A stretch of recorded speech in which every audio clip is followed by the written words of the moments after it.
அருமை சொந்தங்களே, சுவாமி விவேகானந்தர் அவர்களை பொறுத்தவரை அவர் வாழ்ந்தது வெறும் 39 வயது மட்டும்தான். வெறும் 39 வயது. பெரிய பெரிய மனிதர்கள் நம்முடைய பூமியில கணித மேதை ராமானுஜமாக இருக்கட்டும், ஆதி சங்கரர் அவர்களாக இருக்கட்டும், பெரிய மனிதர்கள் எல்லோருமே 40 வயது அவங்க பார்த்தது கூட கிடையாது. எல்லாருமே 40 வயசு கீழே தான். ஆனா அவர்களுடைய கர்ம யோகம், அவர்கள் ஒரு வாழ்க்கையில் அவர்களுடைய சிந்தனை ஒரே சிந்தனை, அதை எடுத்து தன்னுடைய வாழ்க்கை முழுவதும் அர்ப்பணித்து தாய் சரஸ்வதியினுடைய அருளை பெற்று மிக கம்பீரமாக இந்த 39 ஆண்டையும் கூட வாழ்ந்தவர்கள். சுவாமி விவேகானந்தரை பொறுத்தவரை நமக்கு நிறைய பேருக்கு தெரியும். 1893 அமெரிக்கா சென்று சிகாகோவில் செப்டம்பர் மாதத்துல உலக சமய நல்லிணக்க மாநாட்டில் மிக அற்புதமாக பேசினார்கள் என்று நமக்கு தெரியும். ஆனா எத்தனை பேருக்கு தெரியும் சுவாமி விவேகானந்தர் அவர்கள் நம்முடைய கன்னியாகுமரிக்கு 1892 டிசம்பர் 25 வர்றாங்க. அமெரிக்கா போடுவதற்கு ஒரு ஆண்டுக்கு முன்பு. அப்ப தூரத்தில் இருக்கக்கூடிய பாறையை பார்க்கிறாங்க. 2-3 மீனவ நண்பர்களை பார்த்து கேட்கிறாங்க, யாராவது இதுவரை நீந்தி அந்த பாறைக்கு போயிருக்கிறாங்களா? மீனவ நண்பர்கள் சொல்கின்றார்கள், யாரும் இதுவரை போகல. அப்படி யாரும் போகவும் கூடாது, யாரும் இதுவரை சென்றதும் இல்லை என்று. சுவாமி விவேகானந்தர் அவர்கள் நேரடியாக கன்னியாகுமரி அந்த குமரி முனையில கடலுக்குள் அப்படியே தாண்டி குதித்து அந்த பாறையை நோக்கி நீந்தி செல்கின்றார். 25 டிசம்பர் 1892 அந்த பாறைக்கு போனோடனே அங்க நேரம் தவத்தில் ஈடுபடுறார். 25 முழுவதும் தவம், 26 முழுவதும் தவம். எல்லாரும் பாக்குறாங்க, மீனவர்கள் பாக்குறாங்க, யார் இந்த மனிதன் நீந்த முடியாத கடல்ல, ஆர்ப்பரிக்கக்கூடிய கடல்ல நீந்தி போய் பாறையின் மீது நேத்து உட்கார்ந்தாரு, இன்னைக்கு முழுமையா உட்கார்ந்திருக்காரு.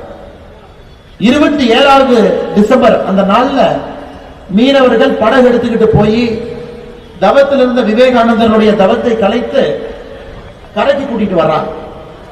இந்த மனிதர் முழு நேரமும் 3வது நாள் தவத்திலிருந்து கலைந்து வெளியே வருகின்ற விவேகானந்தர் சொல்றாரு, இந்தியா இன்னைக்கு நல்லா இல்ல, பாரதம் இன்னைக்கு சிறப்பா இல்ல. இந்த பாரதத்துல நிறைய பிரச்சனைகள் இருக்கு. ஜாதிகள் பிரச்சனை, மதங்கள் சண்டை போட்டுக்கிறாங்க, ஆங்கிலேயர்களுடைய ஆதிக்கத்துக்கு கீழே இருக்கும். இந்த பாரதம் ஒரு பெரிய நாடாக வருமா அப்படிங்கிற சந்தேகம் நமக்கு இருக்கு. சுதந்திரம் கிடைக்குமான சந்தேகம் இருக்கு. 1892 அவர் பேசுறாரு, நீங்க ஞாபகம் வச்சுக்க. அப்ப விவேகானந்தர் சொல்றாரு, என்னுடைய தவத்தில் இருக்கும் பொழுது எனக்கு பாரத அன்னை காட்சி அளித்தாள் அப்படிங்கிறார். பாரத அன்னையை நான் பார்த்தேன், இந்த பாரதத்தினுடைய விஸ்வரூபத்தை நான் பார்த்தேன், இந்த பாரதம் இன்னும் 100 ஆண்டுகள் கழித்து எப்படி இருக்கும் என்பதை நான் பார்த்தேன், இந்த பாரதம் எவ்வளவு பெரிய நாடாக வர முடியும் என்பதை நான் பார்த்தேன். அது எனக்கு பெரிய நம்பிக்கையை கொடுத்திருக்கிறது. ஒரு சன்னியாசிக்கு, ஒரு ஆன்மீக பாதையில் இருக்கக்கூடிய எனக்கு பாரத தாய் காட்சி அளித்து ஒரு பெரிய நம்பிக்கை விதைத்திருக்கின்றார்கள். இதை நாம் எப்பொழுதுமே மறக்க கூடாது. விவேகானந்தருடைய சிந்தனை என்பது ஒரு பாரத அன்னையினுடைய முழு பரிணாமம் என்பது ஒரு வளர்ந்த நாட்டில் இளைஞர்களுடைய முழு சக்தியை பயன்படுத்தி அந்த நாடு அடுத்த கட்டம் செல்ல முடியும் என்கின்ற காட்சியை பார்த்த பிறகு அவருக்கு நம்பிக்கை வந்துச்சு. விவேகானந்தரை பற்றி இன்னும் ஆழமா பேசணும் அப்படின்னா 1863 அவருடைய இளம் வயது முழுவதுமே நமக்கு என்ன சந்தேகம் இருக்கு, அதே சந்தேகம் விவேகானந்தருக்கு இருந்துச்சு. அவருடைய குரு ராமகிருஷ்ண பரமஹம்சரை கொடுத்த பொழுது அவர் குருவை அவர் ஏத்துக்கவே இல்லைங்க. நிறைய கேள்வி கேட்டார், அந்த குருவே சந்தேகப்பட்டார். அந்த குருவுக்கு எப்படி வாழ்க்கையினுடைய எல்லா கேள்விகளுக்கும் விடை எப்படி குருவுக்கு தெரியும் என்று கேட்டார். ஆனா சுவாமி விவேகானந்தர் அவர்களும் எப்படி ராமகிருஷ்ண பரமஹம்சரை சந்தேகப்பட்டாரோ, ராமகிருஷ்ண பரமஹம்சரும் விவேகானந்தரை தன்னுடைய சீடனாக ஆரம்பத்தில் ஏத்துக்கிறார். அவரும் விவேகானந்தருக்கு பரீட்சை வைத்தார், விவேகானந்தரும் தன்னுடைய குருவுக்கு பரீட்சை வைத்தார். அந்த பரீட்சையில 2 பேருமே தேர்ந்த பிறகுதான் சீடன் குருவாக ராமகிருஷ்ண பரமஹம்சரை ஏற்றுக்கொள்கின்றார். ராமகிருஷ்ண பரமஹம்சர் தன்னுடைய சீடனாக சுவாமி விவேகானந்தரை ஏற்றுக்கொள்கின்றார். ராமகிருஷ்ண பரமஹம்சர் அவர்கள் இறைவனுடைய பாதத்தில் அடைந்த பிறகு சன்னியாசி தீட்சத்துல நரேந்திர தத்தா என்கின்ற பெயரை சுவாமி விவேகானந்தா என்கின்ற பெயரை மாத்திக்கிறாங்க. மகா காளிய வணங்குறாங்க, ஒரு பெரிய ஆன்மீக தேடல்ல ஈடுபடுறாங்க. 4 ஆண்டுகள் இந்தியா முழுவதும் சுத்தி சுத்தி சுவாமி விவேகானந்தர் அவர்கள் வருகின்றார். 4 ஆண்டுகள் ஏழைய பாக்குறாங்க, இறந்து போனவங்க பாக்குறாங்க, பிச்சை எடுக்கிறவங்களை பாக்குறாங்க, வாழ்க்கையில தேடல் இருக்கிறாங்க, உண்மை சத்தியம் என்ன அப்படிங்கறத தேடுறாங்க. அதன் பிறகுதான் தவ வாழ்க்கைக்கு வர்றாங்க. 1892 எதற்காக இல்லை சொல்லுகின்றேன் என்றால், இன்னைக்கு நம்முடைய இளைஞர்கள் நீங்க ஒரு பெரிய ஆளாக வர வேண்டும் என்றால் பெரிய ஒரு மனிதராக வர வேண்டும் என்றால் வாழ்க்கையில ஒரு கேள்விக்கான பதிலை நீங்க கண்டுபிடிக்கிறோம். நான் ஏன் பிறந்தேன் என்கின்ற கேள்விக்கான பதிலை கண்டுபிடிச்சீங்கன்னாங்க தான் என்னை பொறுத்தவரை உங்க வாழ்க்கையை ஆரம்பிக்கும். உங்க பிறந்த தேதி இருக்கலாம், பிறந்த வருஷம் இருக்கலாம், நீங்க பர்த்டே கொண்டாடலாம், அதெல்லாம் ட்ரெய்லர் மட்டும்தான். நான் ஏன் பிறந்தேன் என்கின்ற கேள்விக்கு பதில் கிடைத்த நாள் தான் இந்த பூமியில நீங்கள் பிறந்த முதல் நாளாக அது கணக்கு. அதுவரை அந்த நாளை நோக்கி செல்வதற்கான விஷயங்களை பார்க்கணும். அதனாலதான் இளைஞர் பெருமக்கள் இன்னைக்கு பாருங்க, மழை வந்துச்சு சைட்ல இருக்கிறாங்க, ஆனா பத்திரிகை நம்பர் பாருங்க மழை வந்து மழையில் நிக்கிறாங்க. ஏன்னா அவங்களை பொறுத்தவரை இந்த வேலையை கர்மமாக பார்க்கின்றார், கர்ம யோக வேலையை.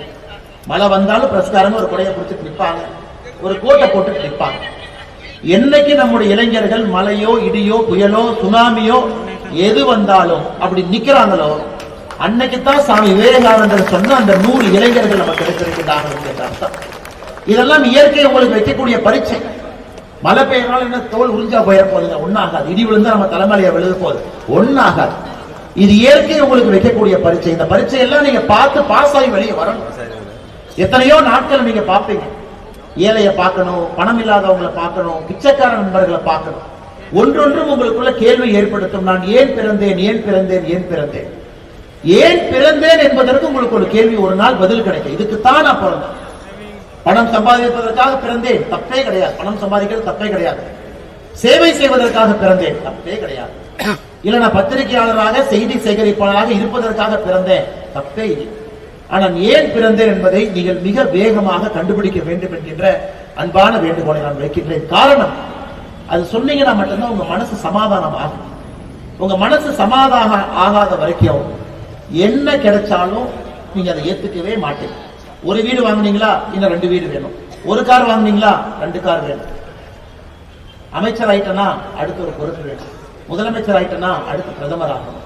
பிரதமர் ஆயிட்டனா அடுத்து என்ன ஆகணும்? டொனால்டு ட்ரம்ப் பாருங்க, இன்னைக்கு அவருடைய சமூக வலைதள பக்கத்துல போட்டிருக்காரு, அமெரிக்காவுடைய பிரதமரும் நான் தான், ஜனாதிபதியும் நான் தான், வெனிசுலா நாட்டினுடைய ஜனாதிபதியும் நான் தான். அப்படின்னா அவருக்கு அமெரிக்கா ஜனாதிபதியாயும் பத்தல, பக்கத்தில் இருக்கக்கூடிய வெனிசுலாவுடைய ஜனாதிபதி ஆக முடியுமா? இல்ல அங்க கிரீன்லாந்து டென்மார்க் இருக்குது, அதுவும் நம்ம பிடிக்க முடியுமா? அதனால் மனிதனுக்கு பொறுத்தவரை ஒரு பணமோ ஒரு பொருளோ ஒரு பொறுப்போ ஒரு பவரோ அது நிறைவு என்பதற்கு அர்த்தம் இல்லை. அதனால தயவு செய்து நம்முடைய இளைஞர்கள் ஒரு தன்மையோடு ஸ்டெடியா ஆரோக்கியமான வாழ்க்கையை நீங்கள் வாழ வேண்டும் என்றால் ஏன் பிறந்தேன் என்பதை நீங்கள் கண்டுபிடிக்க வேண்டும் என்கின்ற அன்பான வேண்டுகோளை சுவாமி விவேகானந்தர் அவர்களுடைய இந்த பிறந்த நாளில் உங்கள் முன்னால் வைக்க வேண்டும் என்று நான் நினைக்கின்றேன். அருமை சொந்தங்களே, அது மட்டும் இல்லை, நீங்க விவேகானந்தரை படிக்க வேண்டும் என்றால் லெட்டர்ஸ் பை சுவாமி விவேகானந்தா என்கின்ற புத்தகம் இருக்கு. விவேகானந்தர் அவர்கள் தன்னுடைய வாழ்க்கையில் எழுதின எல்லா கடிதங்களையும் தொகுத்து புத்தகமா ராமகிருஷ்ணா மிஷன் போடுறாங்க. 2 புத்தகம் தமிழ்ல இருக்கு, ஆங்கிலத்தில் இருக்கு. 2 புக்கு, 2 சேர்த்தீங்கன்னா ஒரு 700 பேஜ் வரும். Letters from Swami Vivekananda. விவேகானந்தர் தன்னுடைய வாழ்க்கையில் எழுதின எல்லா கடிதங்கள் அதுல இருக்கு. அதை வாங்கி படிக்கணும். 35 வயசு கீழே நீங்க ஒரு இளைஞனா இருக்கிறீங்கன்னா இந்த புத்தகத்தை படிக்காம உங்களுக்கு தூக்கம் வரக்கூடாது. இந்த புத்தகத்தை படிச்சுட்டு தான் நீங்க தூங்கணும். ஒரு விஷயத்தையும் எழுதியிருக்கார். வேதத்தை பத்தி, ஆன்மீகத்தை பத்தி, மனிதனுடைய பிரச்சனைகளை பத்தி, நம்ம எழுதக்கூடிய கேள்விகளை பத்தி, இயற்கையை பத்தி எல்லாமே அதுல இருக்கு. பேராசையை பத்தி எல்லாமே இருக்கு. அதனால் புதுச்சேரியினுடைய இந்த இளைஞர் மாநாட்டில் இருக்கக்கூடிய இளைஞர் பெருமக்களுக்கு என்னுடைய அன்பான வேண்டுகோள், சுவாமி விவேகானந்தனுடைய கடிதங்களுடைய புத்தக தொகுப்பு 2 வால்யமாக ராமகிருஷ்ணா மிஷன் போடக்கூடியதற்கு 35 வயசுக்குள்ள நீங்க அதை வாங்கி படிக்கணும். காரணம், உங்களுடைய வாழ்க்கையினுடைய முதல் கேள்வி ஏன் பிறந்தேன் என்கின்ற பதில் எனக்கு அந்த புத்தகத்தை படித்த பிறகு எனக்கு கிடைச்சிச்சு. உங்களுக்கும் அந்த புத்தகத்தை படிக்கும் பொழுது கிடைக்கலாம் என்று நான் நம்புகின்றேன். தயவு செய்து அந்த புத்தகத்தை நீங்க படிக்கணும். 3வது, விவேகானந்தர் இடத்துல சொல்றார், ஒரு பக்கம் கீதை இருக்கு, ஒரு பக்கம் கால்பந்து இருக்கு. கீதை இருக்கு, கால்பந்து இருக்கு. ஒரு இளைஞனை எதை எடு என்று சொன்னால் விவேகானந்தர் சொல்றாரு, நான் கீதையை தொடு என்று சொல்ல மாட்டேன், கால்பந்தை எடு என்று சொல்வேன். விவேகானந்தர் பாத்தீங்கன்னா ஆன்மீகத்தினுடைய குரு, உச்சபட்ச குரு சொல்றாரு, கீதையை படிக்கிறதுக்கு முன்னாடி கால்பந்து எடுத்து விளையாடுகிறார். ரொம்ப ஆச்சரியம். ஒருத்தர் கேட்டார், சாமி நீங்க கீதையை படின்னு தானே சொல்லணும், ஏன் கால்பந்து எடுத்து விளையாடுன்னு சொல்றாங்க. தம்பி, நீ கால்பந்து எடுத்து விளையாண்டு உடல் உறுதியாக எஃகு போல இருந்தா மட்டும்தான் கீதையை படிச்சா என்ன புரியும் அப்படிங்கிறார். நீ உடம்பை ஆரோக்கியமாக, தேகத்தை வலிமையாக, இரும்பு போல எஃகு போல உன்னுடைய உடம்பை வைத்துக் கொள்ளவில்லை என்றால் நீ கீதை எடுத்து படிச்சாலும் பிரயோஜனம் இல்லை என்று சாமி விவேகானந்தர் சொல்லுகிறார். அதனால இன்னைக்கு இளைஞர்களுடைய அடிப்படை என்பது உங்களுடைய உடல் ஆரோக்கியம். அதுக்கு மேல எதுவுமே கிடையாது. 35 வயசு 40 வயசுல ஆரோக்கியமா இருக்கும். 6 பேக் என்பது ஃபேஷன், அதெல்லாம் விடுங்க. நீங்க குமிஞ்சு ஒரு பொருளை எடுக்கும் அளவுக்கு உடல் ஆரோக்கியம் இருக்கணும். Functional fitness. ஃபங்க்ஷனல் ஃபிட்னஸ் என்னங்க? குமிஞ்சு ஒரு பொருள் எடுக்கிறது, பாடி ஸ்ட்ரெச் ஆகும். ஒரு பாத்ரூம்ல வழுக்குனீங்கன்னா கூட உடம்பு பின்னாடி இடுப்பு பிடிக்க கூடாது. நம்ம உடம்பை பொறுத்தவரை நீங்க பாத்ரூம்ல வைக்கி விட்டு விழுந்தா கூட ஒன்னும் ஆகக்கூடாது. எந்திரிச்சாலாம் நார்மலா நிக்கலாம். இன்னைக்கு நம்ம கால் வச்சு வழுக்கினாவே இடுப்பு சொல்லிருந்து பிடிக்குது, நடந்து போனாவே கால் தடுமாறுது. நமக்கு ஃபங்க்ஷனல் ஃபிட்னஸ் இல்ல.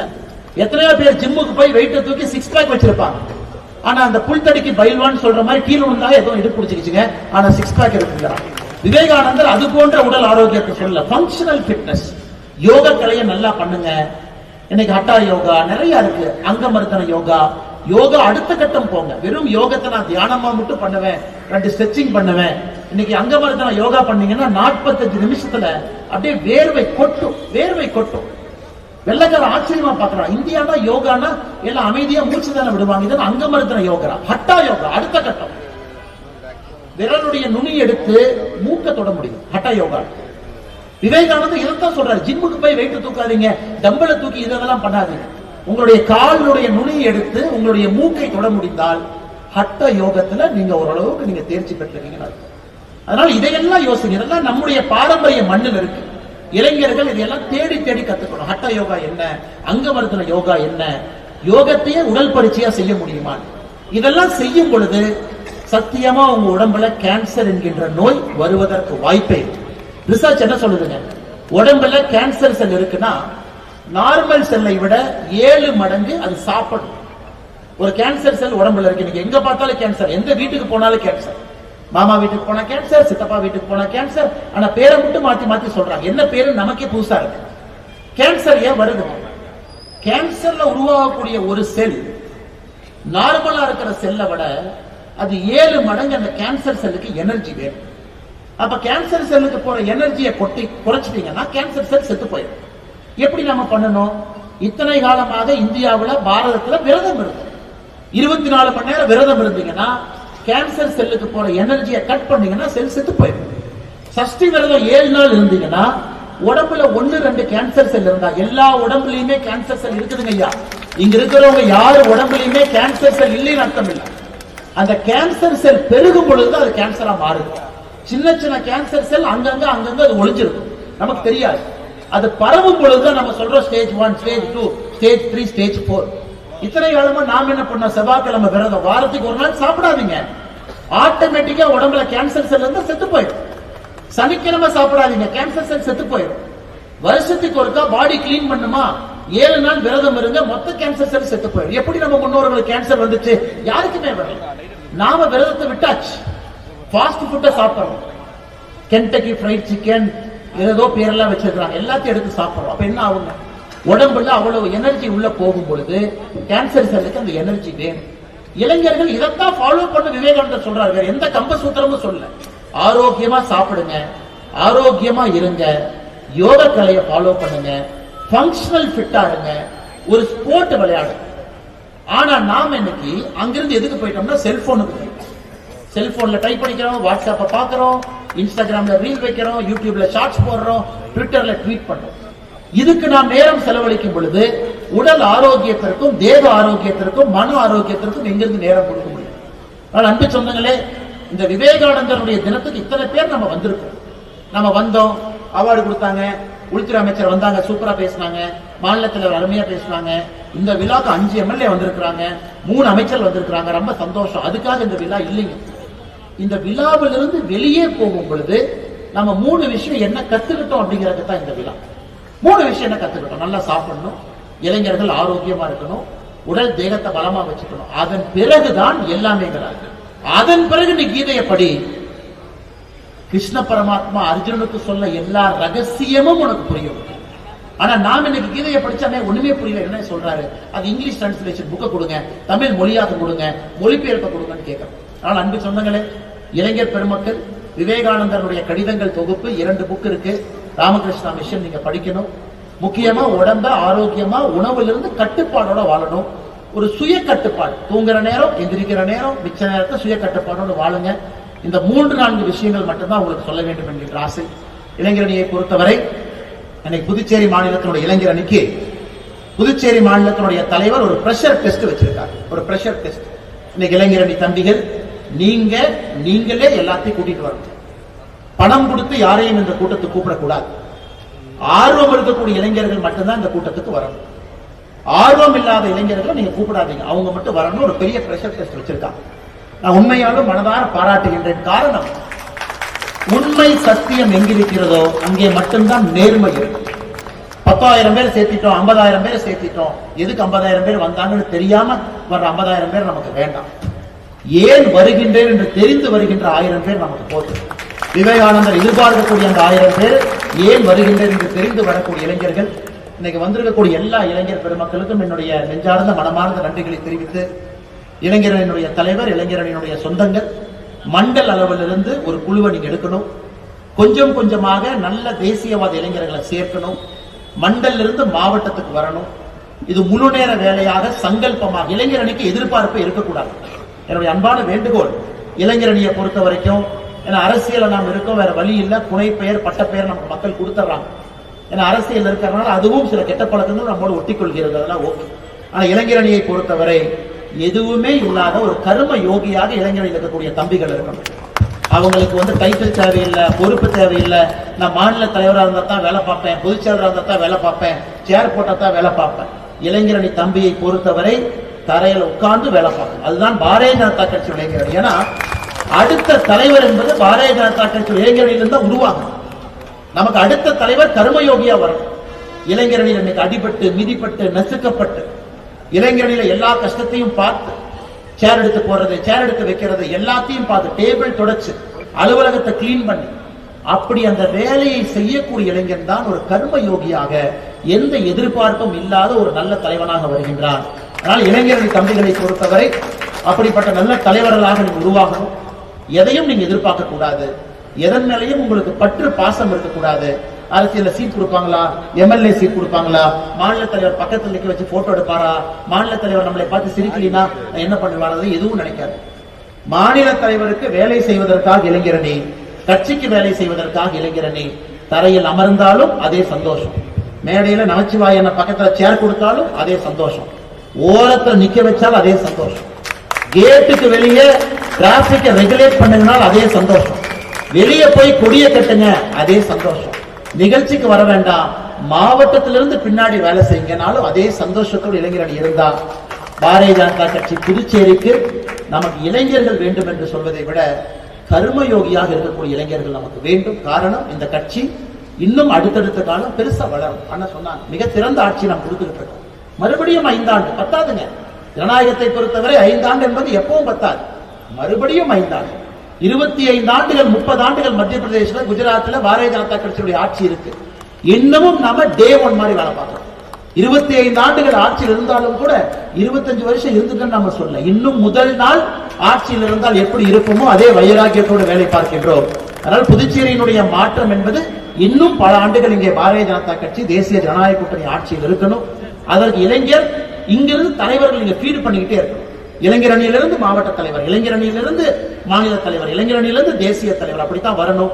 இன்னைக்கு நம்முடைய தேசிய தலைவர், தேசிய செயல் தலைவர் நிதின் நாபின் அவர்கள் பீகார் மாநிலத்தினுடைய இளைஞரணி தலைவர், அகில இந்திய இளைஞரணி பொதுச் செயலாளர், அகில இந்திய இளைஞரணி பொறுப்பாளர், 26 வயசுல பீகார்ல பட்னா வெஸ்டினுடைய எம்எல்ஏ, 2006ல 2010ல 2வது முறை எம்எல்ஏ, 2015ல 3வது முறை எம்எல்ஏ, 2020ல 4வது முறை எம்எல்ஏ, 2025ல 5வது முறை எம்எல்ஏ.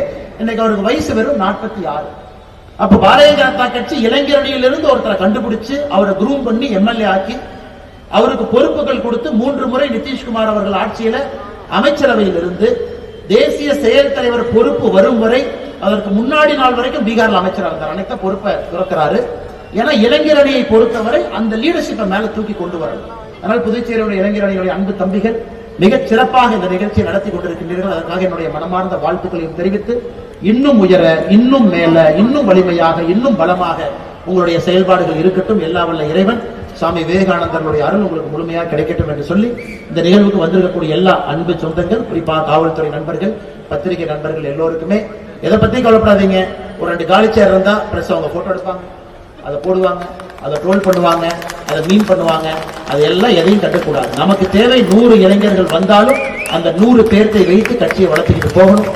1 பேர் இருந்தாலும் நாங்க பேசுவோம், 50,000 பேர் இருந்தாலும் பேசுவோம், 5 லட்சம் பேர் இருந்தாலும் பேசுவோம். ஏன்னா எங்களுடைய கடமை அது.